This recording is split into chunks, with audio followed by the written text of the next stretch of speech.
Hello everyone. तो आज हम बात करेंगे एंटी इन्फ्लुएंजा ड्रग्स के बारे में। तो एंटी इन्फ्लुएंजा ड्रग्स के बारे में बात करने से पहले उसकी एक बार कि वो बॉडी को अफेक्ट कैसे करता है उसके बारे में देख लेते हैं। तो जो ये इन्फ्लुएंजा वायरस होता है ये हमारे रेस्पायरेटरी एपिथेलियल सेल्स के अंदर जो है वो चला जाता है, ठीक है। फिर उसके बाद ये क्या करेगा, जो ये वायरस है ये खुद को अनकोट करेगा। रेस्पायरेटरी एपिथेलियल सेल के अंदर जाके ये वायरस अपना कोट उतारेगा, तो खुद को अनकोट करेगा। उसके बाद जो इसका आरएनए है इसको ये रेप्लिकेट करेगा, ठीक है। ये आरएनए को डीएनए में कन्वर्ट नहीं करेगा, ये आरएनए को रेप्लिकेट करेगा, मतलब कि आरएनए को आरएनए में ही कन्वर्ट करेगा, ठीक है। उसके बाद क्या होगा, उसके बाद होगी हमारी असेंबली ऑफ न्यू वायरसेस, क्योंकि हमें आरएनए ही चाहिए था तो वही हमें आरएनए मिल गया through the process of replication.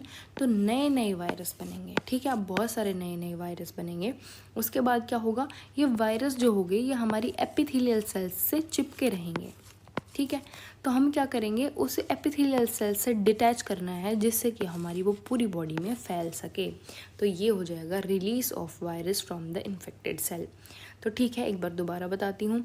ये हमारा रेस्पायरेटरी एपिथेलियल सेल है। इस रेस्पायरेटरी एपिथेलियल सेल के अंदर पहले हमारा वायरस आएगा। उसके बाद ये वायरस खुद को अनकोट करेगा।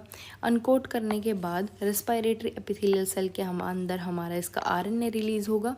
ये RNA through the process of replication दूसरा आरएनए बनाएंगे।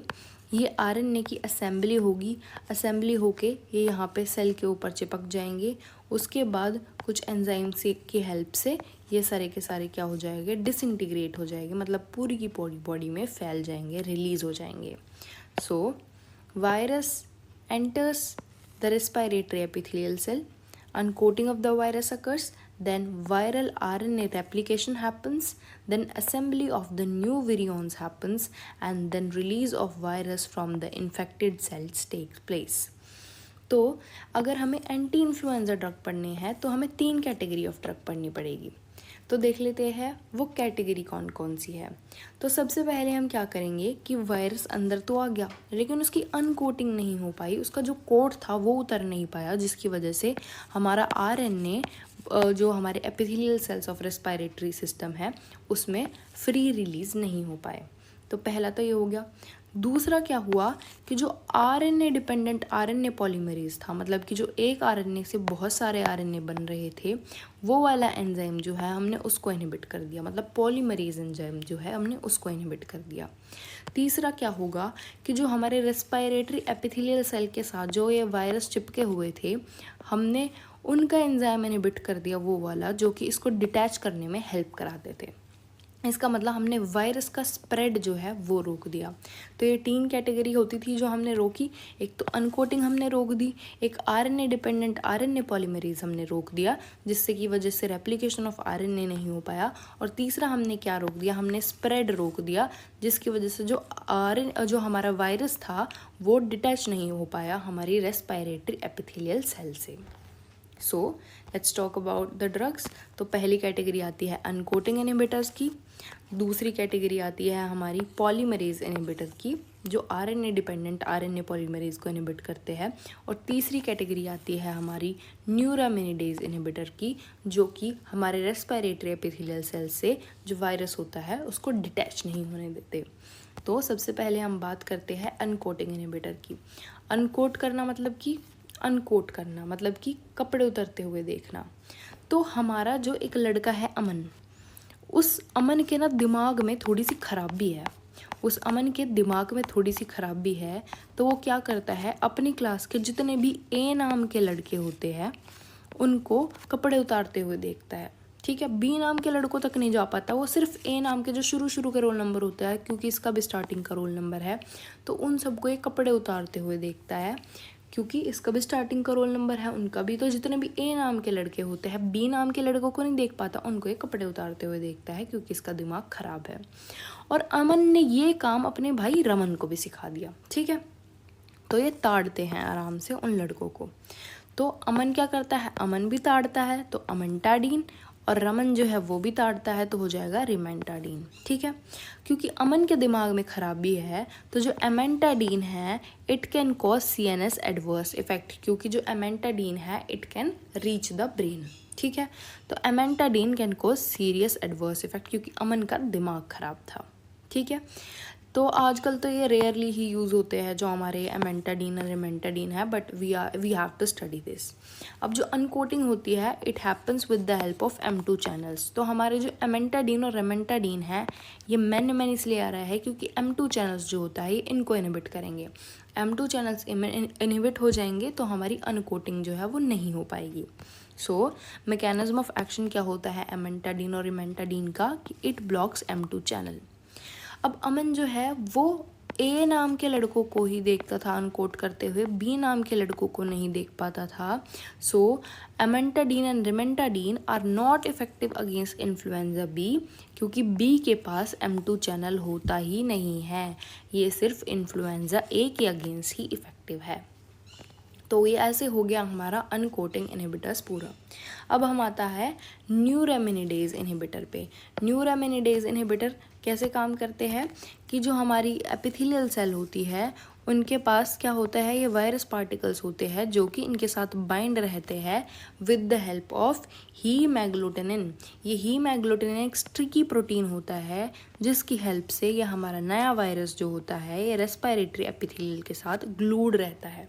ठीक है, तो हमारा ये जो न्यूरामिनिडेज होता है ये न्यूरामिनिडेज एंजाइम क्या करता है कि इसके बीच के इस स्टिकी प्रोटीन इस ग्लू को हटा देता है, जिसकी वजह से वायरस जो है वो आराम से हमारी ब्लड स्ट्रीम में घूम पाए। तो अगर हम इस न्यूरामिनिडेज एंजाइम को इनहिबिट कर देंगे तो हमारा वायरस रेस्पिरेटरी एपिथेलियम से चिपका ही रहेगा और वो पूरे ब्लड में घूम नहीं पाएगा, तो वो नए सेल्स को इन्फेक्ट नहीं कर पाएगा। तो ये न्यूरामिनिडेज जो इनहिबिटर होता है ये एक तरीके से स्प्रेड ऑफ इन्फेक्शन को रोकते हैं, तो हमें इन्हें एज सून एज पॉसिबल देना चाहिए, क्योंकि ये सिर्फ स्प्रेड ऑफ इन्फेक्शन रोक रहे हैं, ये ट्रीट नहीं कर रहे हैं। ठीक है, तो इसे हमें एज सून एज पॉसिबल देना चाहिए जो न्यूरामिनिडेज इनहिबिटर होते हैं। ठीक है, पता चल गया। So virus uses sticky protein that is hemagglutinin to bind to the host cell. When new viruses are made, neuraminidase enzyme is used to get detached from host cell. Neuraminidase inhibitor क्या करते हैं, they inhibit the release of virus from the cell and it should be given as soon as possible before the virus spread. अब neuraminidase inhibitors देख लेते हैं हम कैसे याद करेंगे। जो वायरस है वो ऐसे स्प्रेड होना चाहिए चाहता है खुद को, जैसे हम नमक स्प्रिंकल नहीं करते कि बस एक ऐसा हाथ किया और एकदम से बहुत सारा नमक स्प्रिंकल होगा। तो हमारा जो वायरस है वो ऐसे ही स्प्रेड करना चाहता है, लेकिन इस जन्म में तो वह ऐसे स्प्रेड नहीं कर पाएगा। तो हमारा जो वायरस है वो सॉल्ट की तरह स्प्रेड करना चाहता है, लेकिन इस जन्म में तो वो उसकी तरह स्प्रेड नहीं कर पाएगा, क्योंकि वो किस रूट से स्प्रेड कर रहा है, वो पेरेंट्रल रूट्स से स्प्रेड कर रहा है, क्योंकि हमारा वायरस जो है वो ब्लड के थ्रू स्प्रेड करता है। ठीक है, तो हमारा ब्लड सॉल्ट की तरह स्प्रेड, तो हमारा वायरस जो है वो सॉल्ट की तरह स्प्रेड करना चाहता है, लेकिन इस जन्म में तो वो पेरेंटल रूट के थ्रू ही स्प्रेड करेगा। तो सॉल्ट की तरह करना चाहता है तो ओ सेल्टामेविर, ओ सॉल्ट से हो जाएगा सेल्टा, और क्योंकि वायरस ऐसे बनता है हमारा तो ओ से हो जाएगा, मतलब वायरस की एक तरीके से शेप। तो ओ सेल्टामेविर, क्योंकि ओ सेल्टामेविर में ओरल आ रहा है, ओ आ रहा है, और सॉल्ट हम कहाँ से लेते हैं, मुंह से लेते हैं, तो ओ सेल्टामेविर इज ओरल।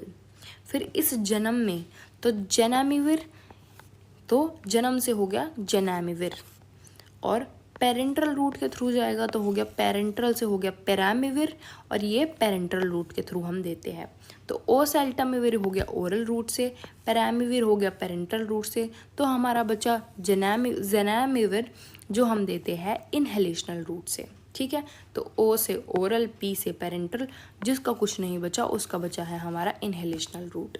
लेकिन जो हमारा जेनामिविर है इसके साथ ये प्रॉब्लम है कि ये ब्रोंकोस्पैज्म प्रोड्यूस करा सकता है, तो मतलब इनहेलेशनल रूट से दे रहे हो तो ब्रोंकोस्पैज्म प्रोड्यूस करा सकता है, तो इसीलिए जेनामिविर हम COPD और एस्थमा के पेशेंट में नहीं देते हैं, this thing is very important कि ज़नामिविर हम COPD और एस्थमा के पेशेंट में नहीं देते हैं। क्यों? क्योंकि it can produce bronchospasm as it is given via inhalational route. और जो हमारे ये न्यूरामिनिडेज इनहिबिटर होते हैं, these are the drug of choice for bird flu that is H5N1 वाला, और swine flu that is H1N1 वाला। और it should be started within 48 hours of symptoms onset. क्यों? क्योंकि इसका काम ही है स्प्रेड को रोकना। अगर तुम्हारा स्प्रेड हो गया और फिर तुम न्यूरामिनिडेज इनहिबिटर दे रहे हो तो कोई फ़ायदा नहीं है, क्योंकि इसका काम ही है स्प्रेड को रोकना। अब हमारा तीसरा कैटेगरी आती है दैट इज़ पॉलीमरेज इनहिबिटर। ये पॉलीमरेज जो इनहिबिटर होती है सबसे नई कैटेगरी होती है, मतलब जो सबसे अभी अभी एकदम नई ईजाद हुई है। तो पॉलीमरेज इनहिबिटर क्या करता है, जो RNA डिपेंडेंट RNA पॉलीमरेज होता है, जिससे जो इन्फ्लुएंजा का पुराना RNA है उससे नए RNA बनेंगे, उसको इनहिबिट कर देता है। So it inhibits RNA dependent RNA polymerase. अभी RNA है जो इसकी शेप ऐसी नहीं है, लंबी लंबी बालों जैसी, ठीक है, तो ये बालों को रेप्लिकेट होने से इनहिबिट कर रहा है। तो ऐसा कौन सा दुश्मन होगा जो किसी इंसान के बालों को रेप्लिकेट करने से इनहिबिट करेगा? तो वो होगी तुम्हारी एक्स। तो तुम्हारी एक्स क्या चाहती है कि तुम्हारे बाल रेप्लिकेट ना करें, मतलब तुम्हारे बाल घने ना हो, तुम फिर भी अभी भी गंदे ही दिखो, ठीक है। तो इससे हम याद करेंगे बालों को रेप्लिकेट करने से कौन रोकती है, मतलब कि बालों को पॉलीमरेज को कौन इनहिबिट करती है, तुम्हारी एक्स। तो इससे हो जाएगा बेलोक्साविर। और अगर तुम्हारे एक बार बाल झड़ गए तो झड़ गए, मतलब कि एक बार सारे टकला हो गया तो तुम हो गए, अब तुम्हारे बाल खुद से तो नहीं आएंगे, ट्रांसप्लांट करा लो तो आ जाएंगे। तो पूरी ज़िंदगी का तुम एक ही बार कर देते हुए तो अपना सत्यानाश बालों का। तो ये single dose treatment for influenza है, एक बार दो और पूरी ज़िंदगी पछताओ। तो single dose treatment for influenza is baloxavir and it is a polymerase inhibitor. और ये सबसे नई कैटेगरी जो इजाद हुई है एंटी इन्फ्लुएंजा ड्रग में, वो वाली है। So this was all about anti-influenza drugs. I hope you would have liked the video. If you want to watch more videos जिसमें मैंने स्टोरी की हेल्प से आपको ड्रग्स याद कराए हो, you can watch other videos of my channel and thank you so much for watching.